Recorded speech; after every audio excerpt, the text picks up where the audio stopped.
Colonel Assimi Goïta ale koni Niger délégation do kunbɛ kunu kuluba.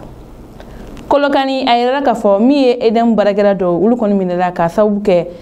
Edem maaw ka groupe dɔ be ko u kun b'o taji suɲɛ.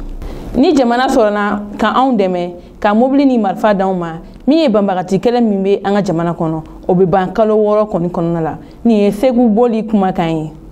Bamako ayirala ka fɔ min ye inondation ye ko o be sɔn ka kɛ ɲina samiya kɔnɔna la an balimaw aw bisimila an ka bidon kibaru kɛnɛ kan. Kibara fɔlɔ o be tali kɛ min ye Mali ani Niger ka bolodi ɲɔgɔnma ye ayirala ka fɔ ko kunu no kun ye utikalo tile 2 ye Niger délégation mɔgɔ kɔni nana bɔli la Mali la.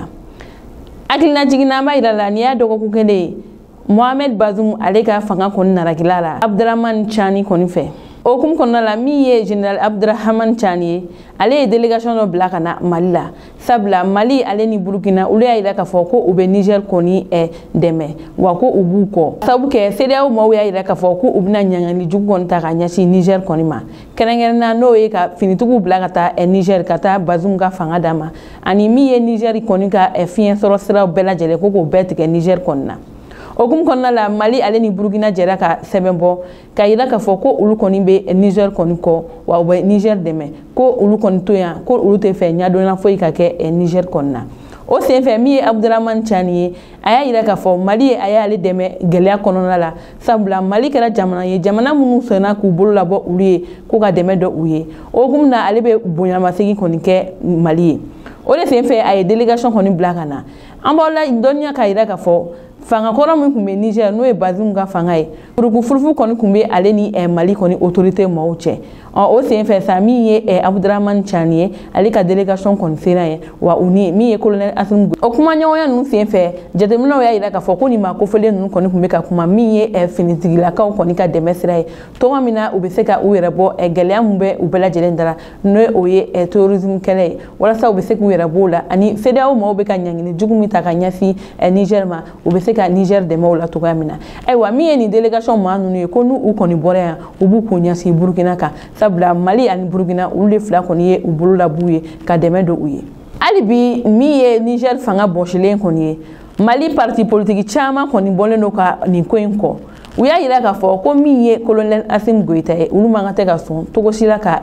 Niger maaw kɔni dɛmɛ kɛrɛnkɛrɛnna Musa Tembeli ale ni parti Modek maaw kɛrɛnkɛrɛnna Koniba Siribe ka parti olu kɔni bɔlen don ka sɛbɛn bɔ kunu ka yira k'a fɔ ko olu kɔni ma jɛn n'a ye wa olu kɔni tɛ fɛ min ye Mali ye a ka sariya so kɔni sɔsɔ ko sabula an bɛ wagati min bi Mali yɛrɛ sariya so ba yɛlɛnnen k'a yirala k'a fɔ bɛɛ jɛn fanga kɔni na ko coup d'état kɔni man ka tɛ ka kɛ o kun kɔnɔna la olu kɔni tɛ fɛ Mali kɔni k'i sen don nin na.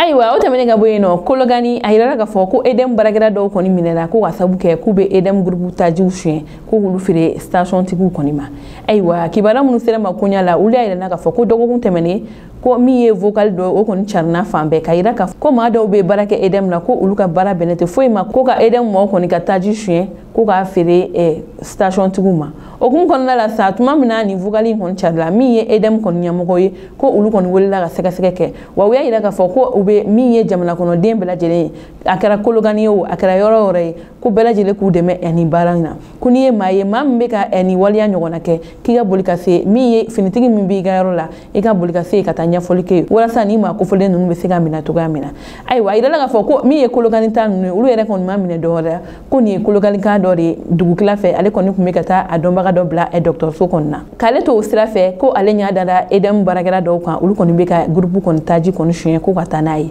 o de kun kɔnɔna la ale kɔni ye nin kuma in kɔni cari ni sɛgɛsɛgɛliw kɛra min ye ni maa kɔfɔlen ninnu ko u kɔni ni u jɛɲɔgɔn kɔni minɛra kelenkɛrɛnna u kun bɛ ka taji feere station ma o maaw kɔni minɛra fo ka bɔ maa kelen kɔni na sabula a yirala k'a fɔ ko o kɔni nɔ t'a la an b'a yira k'a fɔ min ye nin waleya ye ale bɛ se ka kɛ sababu ye ka an ka kurantigɛ kɔni caya wa ni kurantigɛ banbali a bɛ se ka kɔlɔlɔ lase jamana kɔnɔdenw ma i n'a fɔ an ka bangisow la an ka kɛnɛyasow la a n'a ɲɔgɔnna caman n'i y'a fɔra min ye Kolokani Edem ye ale kɔni dilanna a tɛ san 2 kɔni bɔ ɲɔgɔn kɔ kɔni bɔ wa ko kurantigɛ yɛrɛ kɔni kun ma ca depuis ni groupe in kɔni nana nka ko ani maa kɔfɔlen ninnu kɔni ka nin waleya in senfɛ kuran kɔni bɛ tigɛ Kolokani tuma caman wa min ye Bagineda ye hakilina jiginna ni kuma ɲɔgɔnna delila ka fɔ yen nɔ ni o kuma fana carina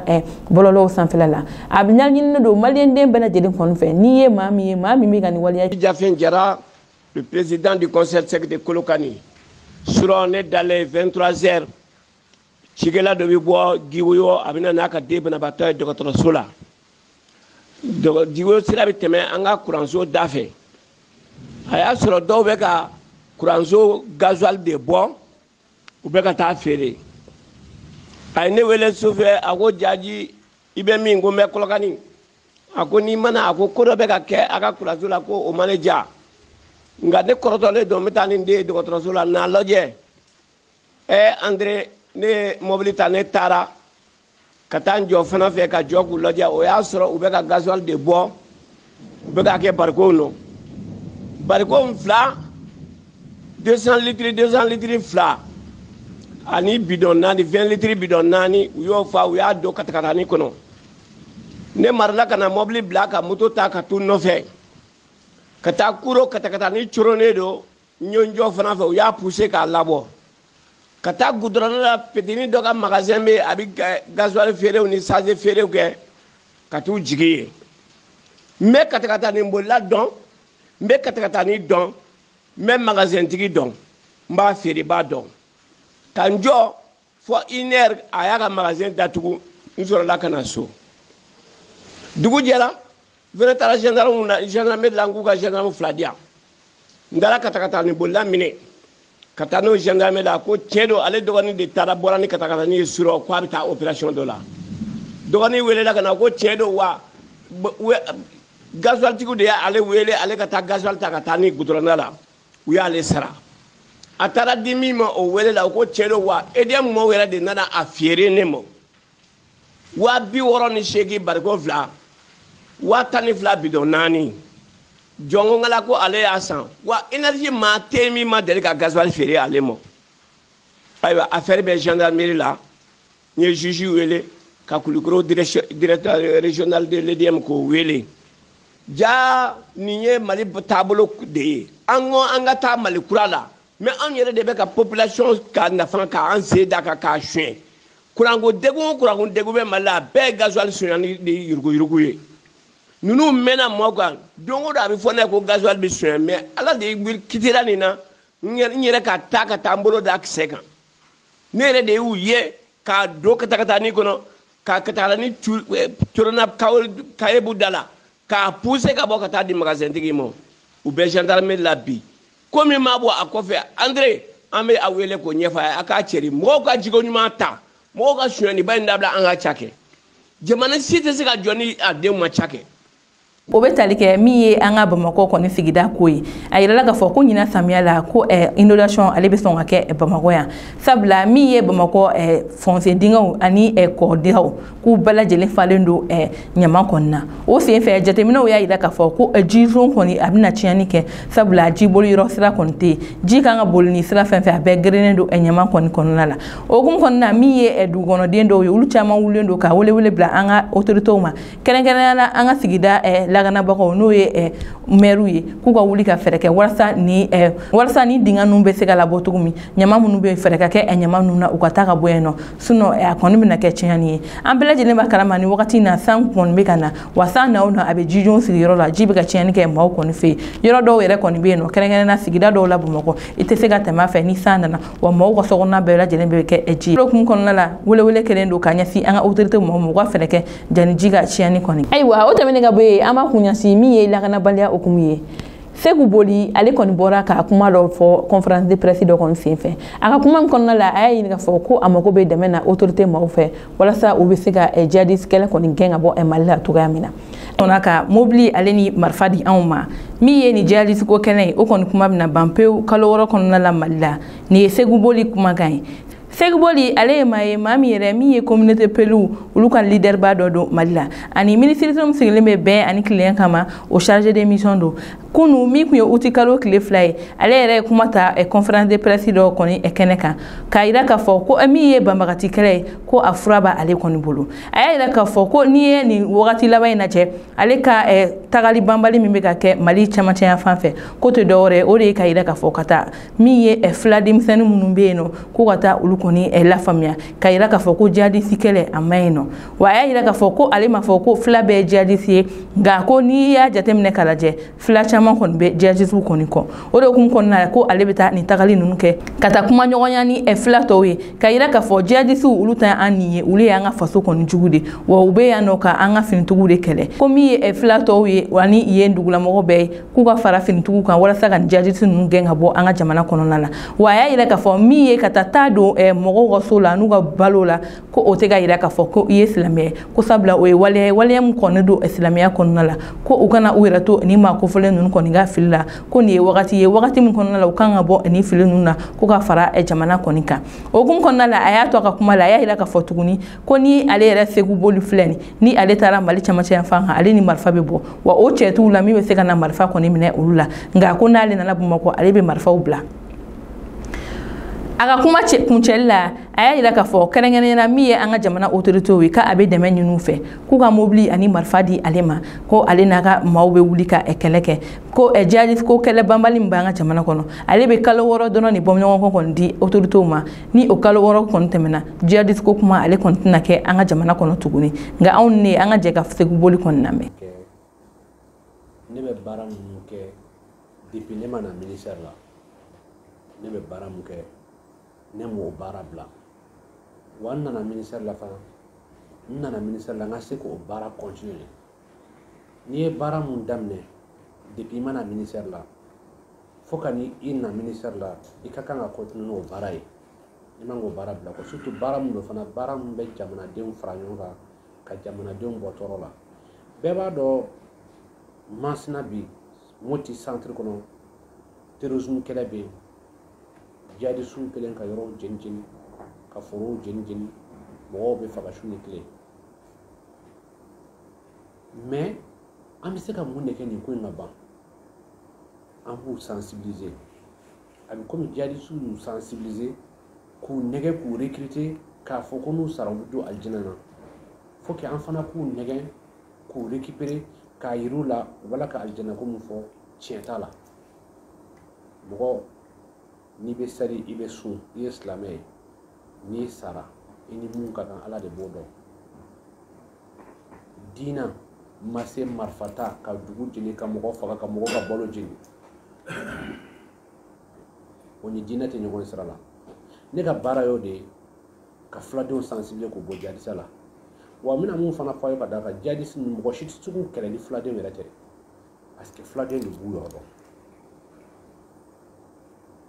armée b'a la ka kɛlɛ kɛ armée b'a la ka baara kɛ mun de ye baara gɛlɛya armée bolo jihadistes ka complices mun b'an cɛ la ni avion wulila Sevare sisan k'a bɛ taa bombardement kɛ depuis avion bɛ wuli u bɛ téléphone ci u b'a fɔ ko avion wulila dɛ avion ɲɛsin bɛ yan fɛ ma a ɲɛsin bɛ yan fɛ ma yanni avion ka se i b'a sɔrɔ jihadistes ye marifaw bila k'u dogo k'u yɛrɛ kɛ population civile ye n'i y'u faga a fɔ i ye population civile faga n'i y'u to yen i ye terroriste fana to yen solution jumɛn b'o la solution kelen b'o la jamanadenw de b'u ɲɛ yɛlɛ k'a dɔn Mali sɔrɔdasiw t'u jugu ye u jugu ye jihadistes de parce que u jugu ye jihadistes mun na jihadistes de nana bi ka na jakaw minɛ i la u kan k'a dɔn nin ko in tɛ silamɛya kun mun na fana parce que ala ka kumakan tɛ falen quoi ala ko sariya la n'i bɛ mɔgɔ ka jaka minɛ o k'a sɔrɔ i bɛ se k'a protéger o de ne bɛ tile k'a fɔ fulaw k'u ɲɛ yɛlɛ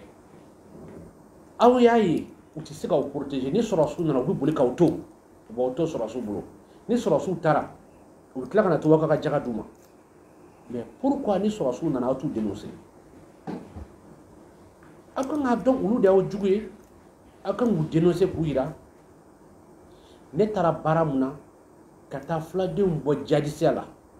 u k'a dɔn yan'u ka don jihadisiya la mɔgɔ si ma filaw faga mɔgɔ si ma filaw ka dugu jeni mɔgɔ si ma baga filaw ma n'i y'a ye bi kasobonba falen bɛ filaw la an ka tiɲɛ fɔ ɲɔgɔn ye maliyɛnw anw filaw de donna terrorisiya la yanni filaw ka don terrorisiya la mɔgɔ si ma filaw faga mɔgɔ si ma filaw bana mɔgɔ si ma filaw datugu mais centre kɔnɔ fila bɛɛ tɛ jihadiste ye yan'u ka tɛ n ka kuma yɛlɛma ko ne ko filaw bɛɛ ye jihadiste ye ne yɛrɛ ye fila ye ne tɛ jihadiste ye fula bɛɛ tɛ jadise wa fula bɛɛ tɛ se ka kɛ jadise ye mais centre kɔnɔ n'i ye mɔgɔ 100 ta 90 bɛɛ i b'a sɔrɔ fulaw de ka ca la o de y'a to mɔgɔw ko fulaw kɛra jadise a bɛ taa an b'a la ka baara mun kɛ sisan solution foyi tɛ yen fuladen minnu tun bɛ jadise n'u nana olu de bɛ se ka taa jadise ninnu kɛlɛ parce que olu de b'u yɔrɔ dɔn mais n'i taara mɔgɔ wɛrɛ ta ka na n'a ye mɔgɔ minnu t'u yɔrɔ dɔn a ka gɛlɛn mais n'an ye fuladenw récupérer an bɛ ka mɔgɔ récupérer an ɲɛ bɛ mɔgɔ la ni nɔfɛ marifa b'u bolo u bɛɛ nana u nana ka marifaw ye mais an b'olu de ta sini olu de bɛ don kungo kɔnɔ ka taa jadisi ninnu wɔgɔbɛ ka jadisi ninnu kɛlɛ mɔgɔ minnu b'a fɔ de ko marifa bɛ ne bolo i bɛ se ka taa terrain kan k'a sɔrɔ marifa t'i bolo wa yan'u ka kuma ne ka marifa ko kan u tɛ kuma kufa ka marifa ko kan ne ka marifa ma mɔgɔ maliyɛn den si faga ne ka marifa ma dugu si jeni ne ka marifa ma mali innocent si faga kufa marifa bɛ kufa minnu bolo wala ka maliyɛnw faga su ni tile pour que u taa kufa nin kɔnɔ marifa ko kan mɔgɔ dɔw de bɛ yen hali journaliste dɔw bɛ yen an fana renseignement b'an bolo journaliste dɔw bɛ yen minnu ni barikani tun bɛ baara kɛ yan u ni MINUSMA bɛ baara kɛ yan olu de fɛn fɛn b'a la ka sɛbɛn olu caman de b'a la ka ne tan réseau kan ko waaye Segu boli marifa b'a bolo chargé d'émission don o tuma n'i ye chargé d'émission dɔrɔn i bɛ taa i bololankolon centre kɔnɔ u k'i faga yen quoi parce que olu ka laɲini o de ye hali sini ni n taara centre kɔnɔ ni n ka marifa bɛ sɔrɔ ɲɔgɔn fɛ ni ɲɛ dara jadisi kan n'i ma taa lahara n bɛ taa lahara saya bɛ ala de bolo wa ne tɛ siran jadisi ye parce que ne b'a dɔn jadisi tɛ ka ne faga ne nin bɛ ala de bolo mɔgɔninfin ne ye silamɛ ne bɛ sali depuis i mana diɲɛna i kan ka sa yɔrɔ min na i kan ka sa don min na bɛɛ latigɛlen bɛ ala bolo o don hali sini ni n taara n bɛ taa ni n ka marifa ye ni n sɔrɔla denmisɛnninw cɛla ni n ka marifa bɛ sɔrɔ n'a ma diya mɔgɔ min i k'an sɔrɔ terrain kan i k'a fɔ k'a ma diya i ye parce que ni terrain tɛ Bamako n tɛ marifa ta ka taa n sigi parce que sécurité bɛ yan mais sécurité mɔgɔ tɛ se ka da bɛɛ la i bɛ la ka bɛɛ wele ka na a ye na a ye na ni marifa ye e b'a dɔn yala i jugu b'u cɛla ni jugu sɔrɔl'u cɛla marifa t'i bolo a tɛna marifa ci la mais ni marifa b'i bolo marifa b'a bolo a b'a dɔn n'a y'a ci la i b'a ci a la hali ni ŋaniya dɔ b'a kɔnɔ a tɛ se ka yir'i la ne ka marifa in tɛ marifa jugu ye ne ka marifa in ye marifa min kan ka n protéger de wa n bɛ n yɛrɛ protéger n bɛ fasodenw fana protéger n bɛ maliyɛndenw fana protéger o dun wele kun tɛ dɔwɛrɛ ye an bɛ problème mun na bi problème kelen de y'an sɛgɛn maliyɛnw dɛsɛra ka a faamu ka ɲɔgɔn minɛ minnu b'a la ka transition ta problème t'a la n bɛ fɛn kelen dɔrɔn de fɔ aw ye mɔgɔ t'i yɛrɛ kɛ président ye ala de bɛ maa kɛ président ye wa fanga mun fana filɛ fanga tɛ mɔgɔ si bolo fanga bɛ ala de bolo ala ko ko n'ale ye fanga di mɔgɔ ma ale de b'a kɔlɔsi n'a bandon sera a bɛ ban ala de yɔrɔ ni ala ye fanga di maa ma ni e ma jɛn n'a ye e ko non ni fanga in karisa y'a sɔrɔ karisa man k'a sɔrɔ i ni ala de bɛ kɛlɛ la o de y'a to mɔgɔ o mɔgɔ n'i ye fanga sɔrɔ anw bɛ tugu ala kɔ anw bɛ tugu kɔ parce que anw b'a dɔn i m'a di yɛrɛ ma i tɛ cɛ ka tɛmɛ bɛɛ kan i tɛ se bɛɛ la ala di de don ala sɔn de don ni ala y'a d'i ma ni mɔgɔ min jɛnna n'a ye ala de y'a d'i ma ni mɔgɔ min ma jɛnna ala y'a d'i ma wa ni mɔgɔ min ko k'a tɛ sɔn ni ala m'i fa a ka k'i kɔfɛ ala b'i ɲɛ fila ci a bɛ k'i ɲɛna o don ne bɛ mun fɔ maliyɛnw ye fanga min b'an bolo bi ala de nana n'a ye jamana wɛrɛw b'a la ka ɲɛbɔ an fɛ jamana wɛrɛw b'a la ka ɲɛbɔ an ka président fɛ n'a fɔra k'an de bɔ k'an ka président buruja ni manamanakan fɔ ou bien n'i tɛ président fɛ dɔrɔn n'i tɛ Asimi fɛ dɔrɔn Segu boli bɛ gouvernement na ni Segu boli ye faute fitinin kɛ i bɛ Segu boli tan i bɛ gouvernement bɛ tan Segu boli nɔfɛ parce que Segu boli ko tɛ président de ko don ne bɛ mun ɲini maliyɛnw fɛ an k'an bolo di ɲɔgɔn ma degun b'an kan bi terroriste kɛlɛ b'an kan bi tant que n'a ma ban gɛlɛya bɛ to Mali kɔnɔ tɔɔrɔ bɛ to Mali kɔnɔ foyi tɛ se ka gɛlɛya in bɔ Mali kɔnɔ ni terroriste kɛlɛ ma ban. Ayiwa an balimaw ni ne kɔni kun ye an ka bi don kibaru ye ka da kulo kan aw ni ce aw ka kulomajɔ la aw k'an bɛn an ka don kibaru wɛrɛ kɛnɛ kan.